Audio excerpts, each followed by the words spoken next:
acabei realmente perdendo o voo. E eu estava lá no aeroporto, só consegui um voo para 1h30. Aí eu falei, o que eu vou ficar fazendo aqui? Aí comecei a tentar achar um motivo pelo qual eu poderia ter ficado. E aí eu lembrei que poderia ter sido o convite que eu não aceitei. Aí eu falei assim, então eu vou lá para ver se é, né? E fiquei quietinho. Mas aí ele chegou e falou assim, você prega, Cláudio? Eu falei, é basicamente só o que eu sei fazer. E para mim é um prazer muito grande, sabe, ter uma amiga, ser uma família muito preciosa, certo? E eu fico muito feliz. Mas Deus colocou no meu coração, esta manhã, conversar com vocês sobre algo que eu já havia conversado numa outra vez que estive aqui. E eu preciso que você abra a sua Bíblia em Mateus capítulo 6, no verso 22 e o verso 23. Eu quero conversar com vocês, é algo que tem ardido no meu coração, porque eu tenho aprendido que pessoas escolhem o seu estilo de vida. São as pessoas que definem que relevância a palavra de Deus terá para ela, e que disposição essas pessoas têm de empregar a palavra e o conhecimento de Deus e a obediência a Deus na sua maneira de viver. Nós aprendemos que Deus é o mesmo e Deus não muda. Nós aprendemos que Deus, Ele ama a todos da mesma maneira. Não há nada que possamos fazer para que Ele nos ame mais ou menos. João, me parece que quando vai tentar definir isso, ele não consegue uma palavra que dê a ele uma definição exata. Então ele diz, Deus amou o mundo muito, amou o mundo bastante, amou o mundo. Ele não encontra algo para mensurar, então ele diz, amou o mundo de tal maneira que deu seu único filho.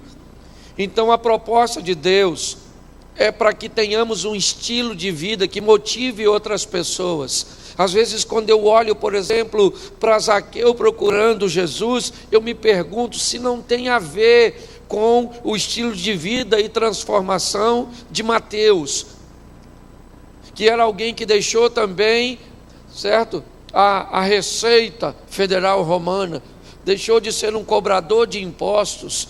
Eu fico olhando Jesus dizer para um homem que passou poucas horas com ele.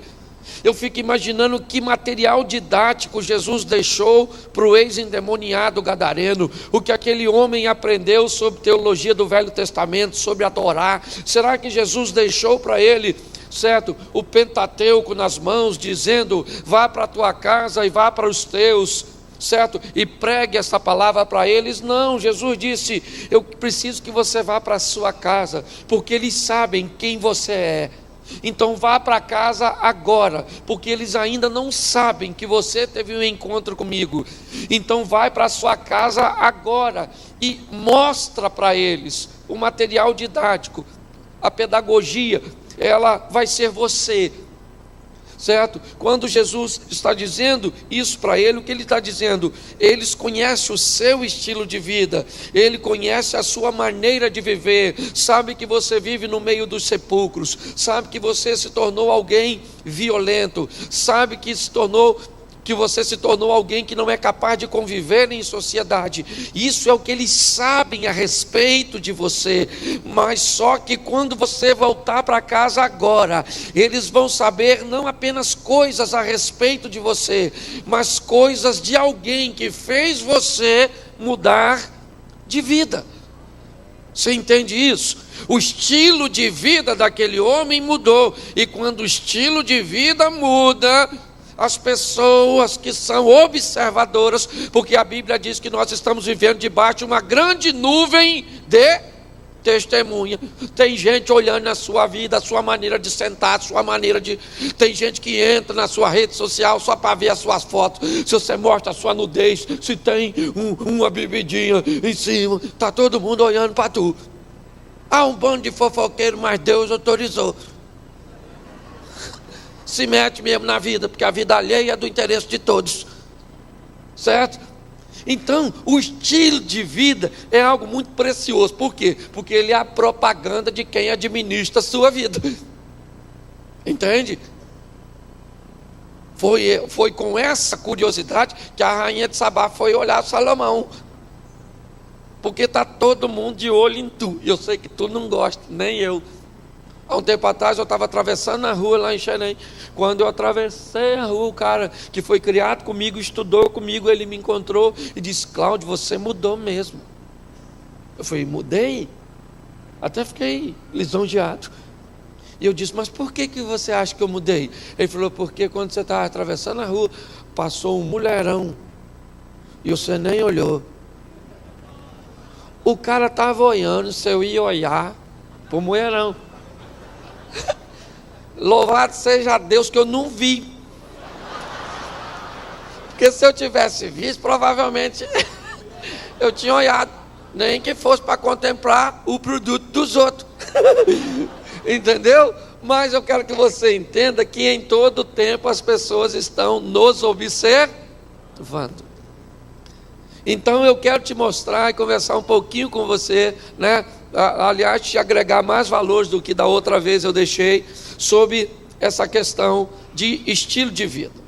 Bom, nós temos aqui em Mateus 6, 22 e 23 um texto que diz assim: a candeia do corpo são os olhos, de sorte que se os seus olhos forem bons, todo o teu corpo terá luz. Se porém teus olhos forem maus, todo o teu corpo será tenebroso. Se portanto a luz que há em ti são trevas, quão grandes serão tais trevas. Amém? Preste atenção, porque aqui nós temos basicamente 3 estilos de vida estabelecidos nesse texto. O primeiro é aqueles dos bons olhos, é aquelas pessoas que conseguem enxergar nas oportunidades que lhes são conferidas, certo? Boas coisas, tirar proveitos, fazer graça das desgraça. É aquela turma que sabe que Deus está no controle de todas as coisas, e todas as coisas cooperam para o bem daqueles que amam a Deus. Eu perdi o voo, isso foi bom ou ruim? Claro que foi bom. Na hora eu fiquei meio irritado com a menina da Gol, mas depois eu comecei a pensar: Senhor, essa garotinha não tem poder nenhum sobre a minha vida. Eu não perdi o voo porque dormi demais. Eu simplesmente mudei minha agenda e aí caiu a minha reserva daqui para lá. Eu tenho dinheiro para pagar outra. Não tem ninguém morrendo lá. Certo? Então eu recebi uma oportunidade para pregar aqui. A Bíblia diz: se os seus olhos forem maus, todo o seu corpo será tenebroso. Eu podia estar até agora lá, discutindo com a supervisora, que esse avião ia cair para matar os outros, menos eu. Porque tem gente que acha que quando não vai é porque o avião cai. Ah, nossa, Deus se preocupou só contigo e todo mundo vai morrer. Nossa, você não é crente, você é feiticeiro. Que coisa louca é essa? Certo? Tem gente que quando acontece alguma coisa, seus olhos são maus, também, não sei o quê, e é isso, esse país, é a ANAC, é o outro estilo de vida. Mas tem o terceiro, ele diz: mas se a luz que há em ti são trevas, ou seja, tem a turma que anda na luz, tem a turma das trevas ou do olhar tenebroso, da vida tenebrosa, do estilo de vida, porque o texto ele está dizendo: se os olhos forem bons, o corpo terá luz. Ou seja, ele está dizendo: se você passar a ver a vida por um ângulo correto, você leva a sua vida para um estilo diferente. Se você olhar as coisas de uma forma negativa, você leva seu estilo de vida para uma forma negativa. Mas tem o terceiro, ele diz: mas se a luz que há em ti são trevas. Como se a luz que há em mim são trevas? Ou é luz ou é treva. O que esse texto está dizendo? É que tem gente que nem sabe que o oi dele é ruim. Entendeu? Ele diz: se a luz que há em ti são trevas, quão grandes serão tais trevas? Por que elas são grandes? Elas são maiores que as primeiras trevas do que sabe que está com o olho ruim. E aquela turma que não sabe. Porque quem não sabe que não sabe nada. Sim, porque quem sabe que não sabe, já sabe alguma coisa. Já sabe que não sabe. Olha que beleza. É um nível de conhecimento extraordinário. Então a Bíblia fala de algo muito precioso. Os olhos, eles são a candeia. A Bíblia diz: lâmpada para os meus pés é a tua palavra e luz para o meu caminho. Vamos trazer aqui esses 3 estilos de vida para a luz. Quando nós falamos de luz, de luminosidade, nós talvez não temos e não avaliamos a dimensão. Assim, quando olhamos para a Bíblia falando de água, muitas vezes não temos muito a conotação do que representava a água naquele ambiente, do que a água trazia, do que um simples orvalho noturno regando o solo poderia trazer vida em abundância. Nós não temos, vivemos num país tropical, então muitas vezes nós não conseguimos mensurar isso. E quando falamos de luz hoje, para nós luz é algo tão comum, tão corriqueiro, certo? Que nós não temos a magnitude da informação. Mas vamos pensar um pouco atrás, e vamos trazer até um paralelo aí dos nossos ancestrais. Vamos imaginar como é que o homem lidava com a vida. Todas as vezes que o sol ia embora, a vida do homem praticamente parava. Não havia possibilidade de se ter atividade noturna. As trevas, basicamente, elas acabavam com um ambiente de vida, ou seja, de atividade. O próprio Jesus diz: vem a noite, ou a noite cai, onde ninguém pode trabalhar. E isso numa época onde a luz já era bem presente. Mas vamos voltar lá atrás e vamos imaginar todas as vezes que o sol se punha, o homem precisava buscar abrigo, ele precisava se esconder, ele precisava se abrigar, se proteger. A vida dele parava. Todas as vezes que amanhecia, ele iniciava as suas atividades. Escurecia, busca abrigo, vamos nos recolher, nos proteger, dormir, até que o homem teve acesso ao fogo. E o fogo deu a ele uma capacidade de se proteger melhor, de se aquecer, e mais do que isso, a capacidade de exercer algum tipo de atividade, ainda que extremamente limitadora, por uma fogueira, que dava a ele permissão de ir até onde as chamas lhe permitiam. Era um estilo de vida? Sim. Um estilo de vida limitado? Sim. Mas era um estilo de vida.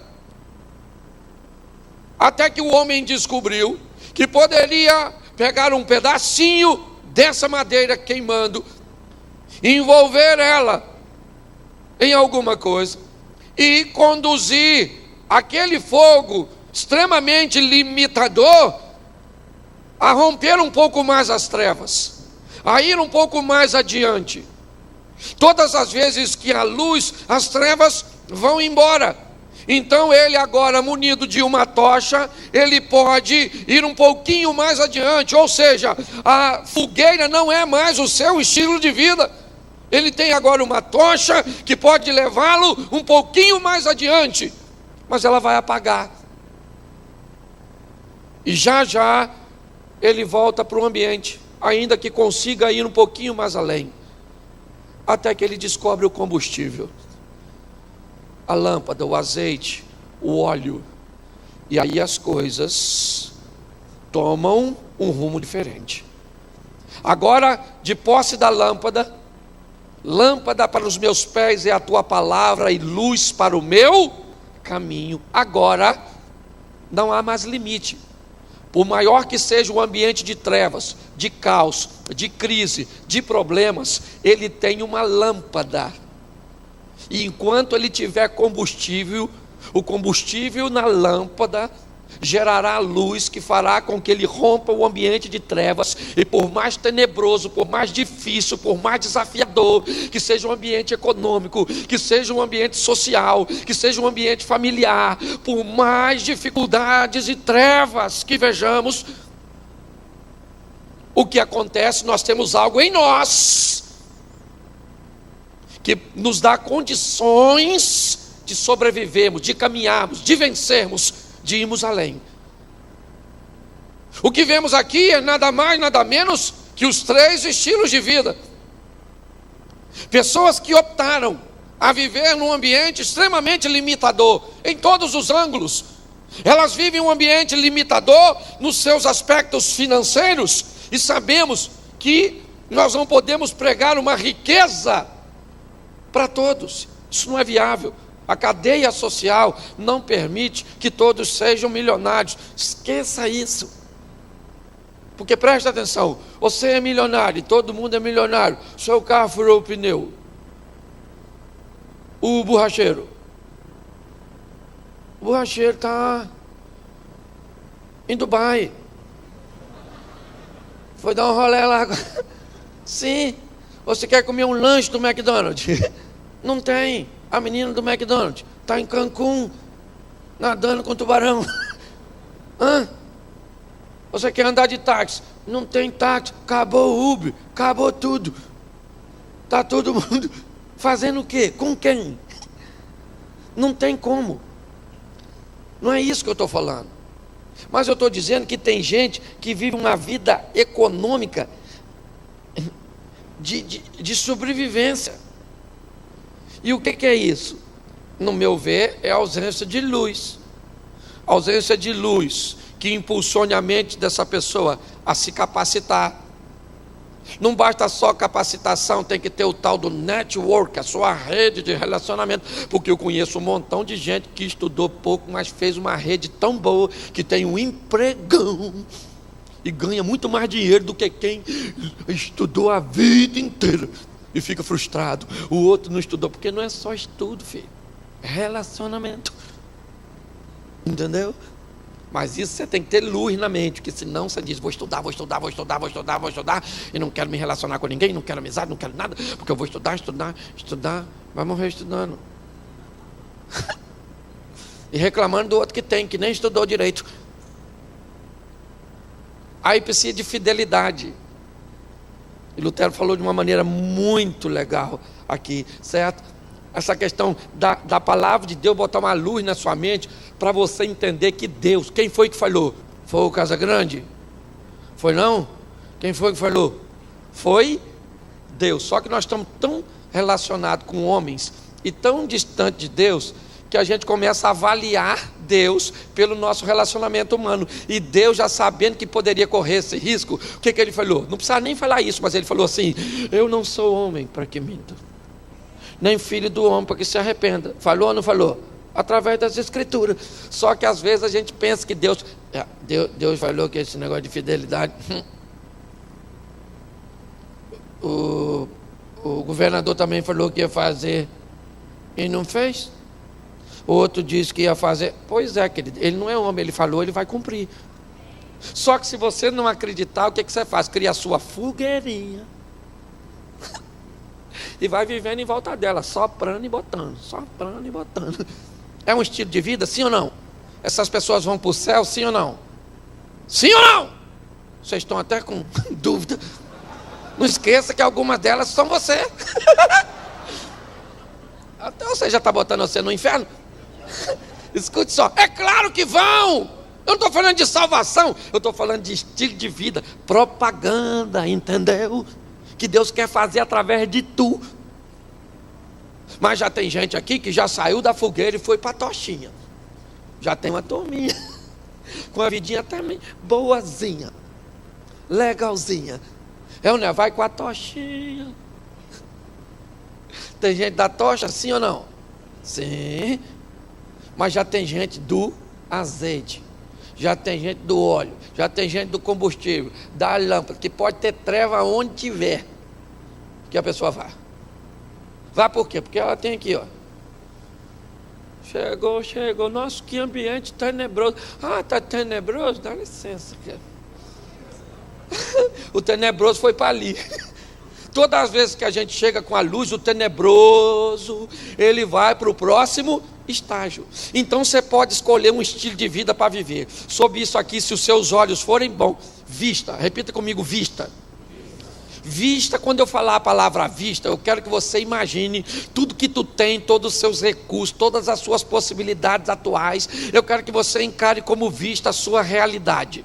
Mas quando eu falar visão, o que é? É aquilo que tu não tem, é onde você quer chegar, são os recursos que ainda não estão na sua mão, são aquelas coisas que não existem, mas você ainda acredita que ela vai existir pelo menos na sua vida, porque esses são dois estilos de vida, vista ou visão, é você que escolhe, entendeu? Quer viver sob vista? Então viva. Não, está tão difícil, Rio de Janeiro perigoso, o cara não falou isso comigo, vamos olhar lá. Sou flamenguista, tudo bem, que o último dia foi difícil, mas eu tenho uma visão do Flamengo, não é vista. A minha visão do Flamengo faz eu olhar para o Vasco, para o Fluminense, e isso me deixa extremamente animado, não é? Olha bem, visão é o que eu não vivo, mas eu vou viver. Visão é o que eu não tenho, mas eu vou ter. Isso. Visão não é a sua mulher atual, é a versão atualizada dessa traia. Visão não é o Shrek que a senhora tem, é o encantado que a senhora vai ter. Isso, acredite, ninguém fala amém, porque eu sei que é algo impossível, aparentemente, certo? Então todas as vezes que eu falar a palavra, por quê? Porque você pode viver por vista ou viver por visão. Você vive com aquilo que você tem, com os seus recursos, olhando a fogueirinha, ou você começa a ter uma visão e ela vai te mostrar que você é capaz de ir para um local extremamente, abençoador. Então é isso que eu quero motivar você, vista ou visão. Deus fez assim. O texto diz que ele chama, está aqui, ó. Deixa eu dar para você que gosta do texto bíblico. Romanos 4,17. Como está escrito: por pai de muitas nações te constituí, perante aquele no qual creu, a saber, Deus, o qual vivifica os mortos. Deus faz o quê? Vivifica os, e chama as coisas que não são como se, o que é isso? Vista ou visão? Vista ou visão? Então, sob a visão, ele chama a existência as coisas que não são como se ela já fosse. Sim ou não? E disse Deus, haja, chamou a existência aquilo. Só que o texto também diz lá no Gênesis que quando Deus vai avaliar o que fez sob visão, olha o que o texto diz: e viu Deus que era vista ou visão? Vista ou visão? Aí é vista. Cria sob visão e supervisiona sobre vista. Certo? Então, nós precisamos olhar isso, um estilo de vida. E vamos aqui rapidinho a alguns. Abraão: sai da tua terra e da tua parentela, que eu te levarei por uma terra que eu vou te mostrarei. Vista ou visão? Vista ou visão? Visão, uma terra, vou te levar para uma terra que eu te mostrar, sim ou não? Então, Abraão recebe o seu chamado debaixo de vista ou de visão? De visão. Ele não está vendo, mas ele sabe que Deus está no controle. E lá vai Abraão, 75 anos de idade, ele, a Sarinha provavelmente com 65, ou bem perto por ali, que eu também não sou obrigado a saber do aniversário dos outros. Escute só. Debaixo de uma visão, você vai ser pai de uma grande, isso, visão. O tempo vai passando, 80 anos, 70 anos, Sarinha, nem um filhinho, nada. Mais ou menos aí com 84 anos, Sara olhou para ela, olhou para Abraão, falou: não vai rolar, Abraão. Não vai rolar, menino. Como diria Cássia Eller, eu não sou mais uma garotinha. É o contrário, né? Não vai rolar. Ô Branco, esse negócio de visão não dá, nós temos que ver. Então olha para Agar. Não é maneirinha? Pega ela, menino, e faz um filho nela. Olha a desgramada da vista, atrapalhando a visão. O que Abraão tinha que falar?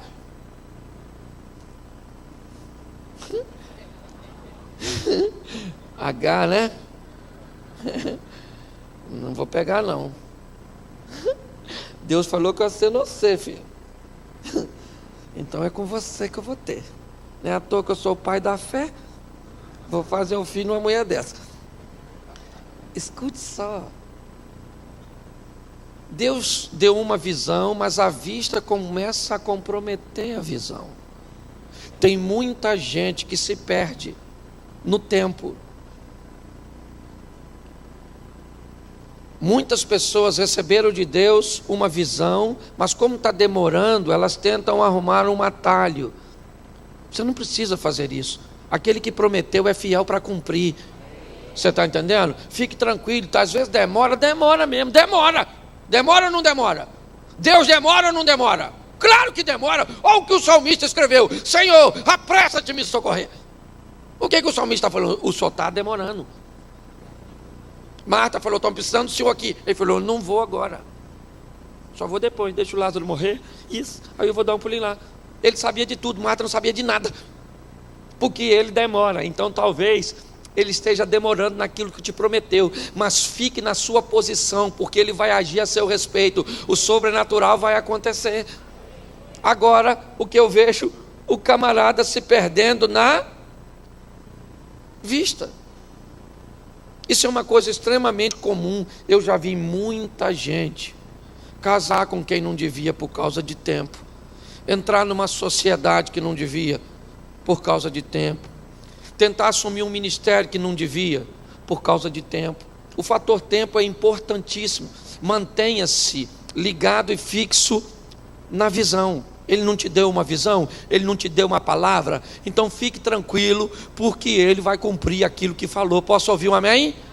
Isso. Deixa eu te mostrar um outro aqui, rapidinho, que para mim foi também muito interessante. Números capítulo 3, verso 2. Envia homens que espiem a terra de Canaã, que eu hei de dar aos filhos de Israel, e de cada tribo de seus pais enviareis um homem, sendo cada um príncipe entre eles. Presta atenção, Deus diz a Moisés: Moisés, peguem um líder de cada tribo, alguém que exerça um nível de influência, que seja alguém capacitado para influenciar a sua tribo. Pegue um homem de cada tribo e envie a terra de Canaã, a terra que eu hei de dar aos filhos de Israel. Vista ou visão?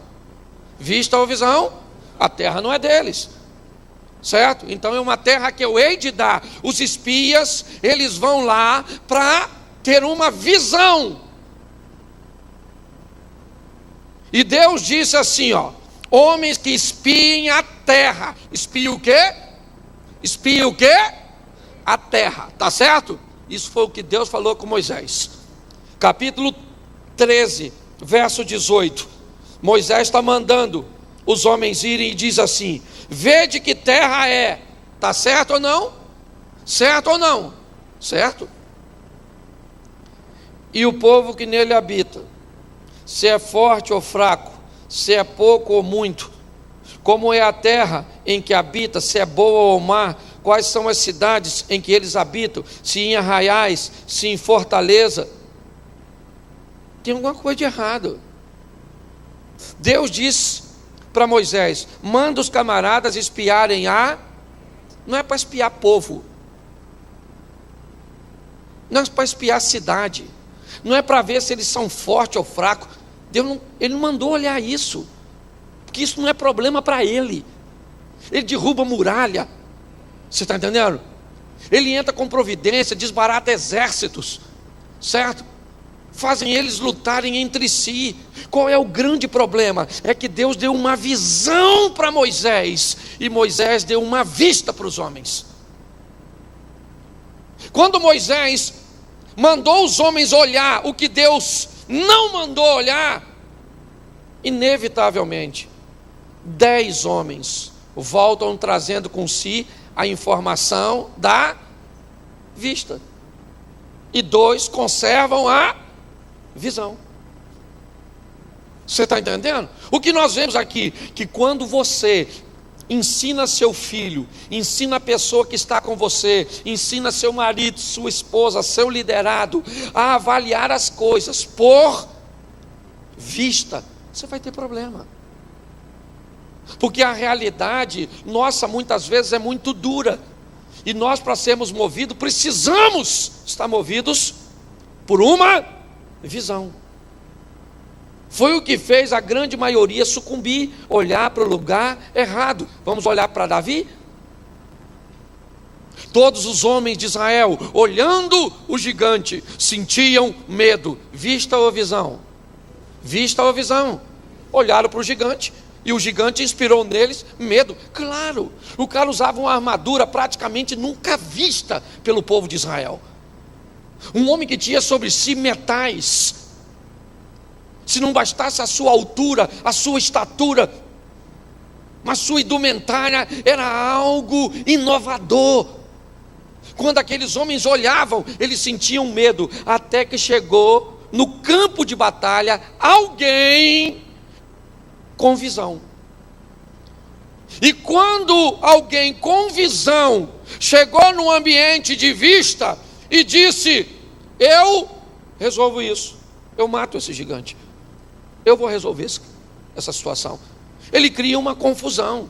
Quem é que vai autorizar um menino guerrear com um soldado valente, experiente como Golias, e um menino debaixo de uma visão? E sabe o que? Para mim esse é um dos momentos de maior avivamento em Israel, porque o texto diz que todos estão aguardando Davi perder para sair correndo. Quando Davi mata o gigante, o texto diz que os israelitas perseguiram os filisteus. Por quê? Porque a ação de alguém com visão criou um movimento na mente daqueles que estavam andando por vista. São estilos de vida diferentes. Eliseu, e eu termino aqui, Eliseu e o moço Geazi, a casa cercada pelo exército dos arameus, os sírios, a casa cercada.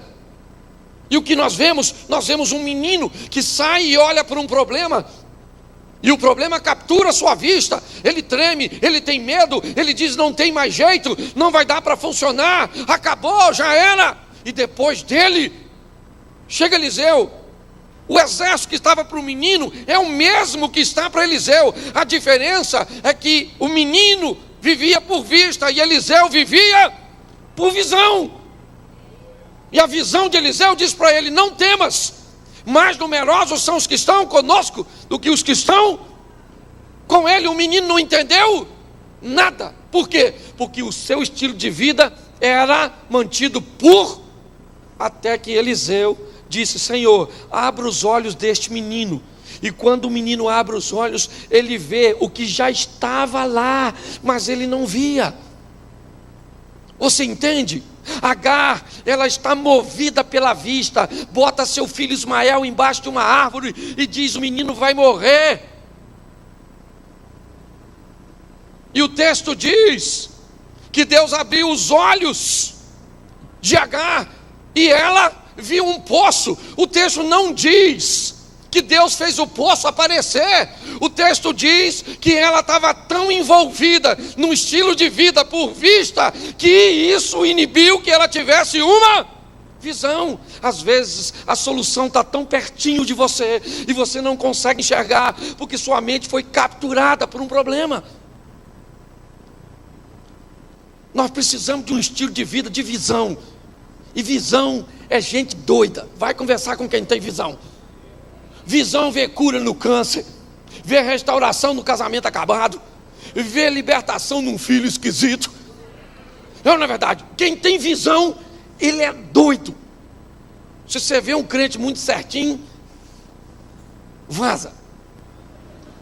Sim, você tem que andar perto de Gente como Eliseu, que está vendo o que tu não está vendo e que fala para Deus: Senhor, mostra para ele o que eu estou vendo, para ele perder o medo, para ele mudar o estilo de vida. Você tem que viver assim, mas a decisão é sua, a gente só prega, entendeu? Essa é você. Isso aqui é quase um reality show. Você decide. A Fazenda da Missão. Gostou do título? Pois é, querido, você é o personagem. Vai sair daqui hoje para fazer o quê? Mudar um estilo de vida. Entendeu? Chega em casa ungindo as coisas, botando a mão, pega aquele filho seu que só tira na nota baixa, bota a mão na cabeça daquele menino e diz: isso aqui é um Einstein. Não, na verdade, só não sabe ainda que é. Pega aquele marido seu, essa praga ficou dormindo e eu fui para a igreja. Senhor, transforma essa praga aqui no... Ué. Pare de ficar olhando a vida por sua realidade e pela vista, encare como uma visão. Nunca vou casar.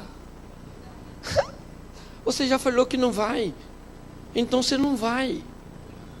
Ah, queria um homem louro, zóio azul, fiel, rico.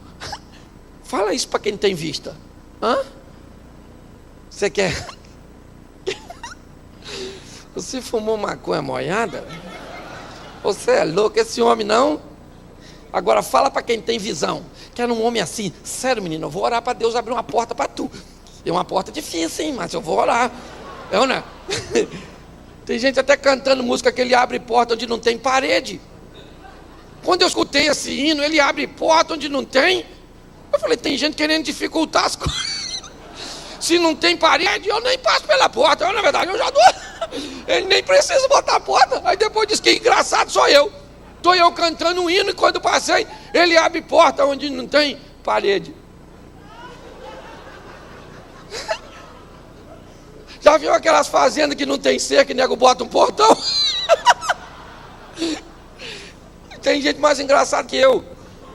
Sai daqui para arrebentar a boca, para viver o incrível, o sobrenatural. Cria um estilo de vida onde não falte azeite na sua lâmpada. Vá romper as trevas, estejam elas onde velho, fica de pé, eu vou embora em nome de Jesus.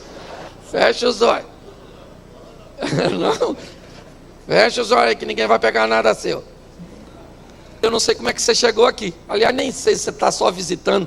Talvez você veio de outro estado, né? E veio visitar. Não sei se você está longe dos caminhos do Senhor. Não sei que estilo de vida. Eu só sei que Simon não pode ir com você. Eu não posso ir com você. Lutero não pode ir com você. O louvor não pode ir com você. Mas o Espírito Santo pode ir com você. E para que ele vá com você, você só precisa dizer para ele: eu quero que o Senhor vá comigo, porque eu estou afim de viver um novo estilo de vida. Então feche seus olhos. Eu quero te fazer uma pergunta bem rápida, até porque se você estiver indeciso, eu não estou muito interessado. Estou interessado em quem está decidido a mudar de vida. Amém? Feche seus olhos. Pastor Simon, tu vem para cá.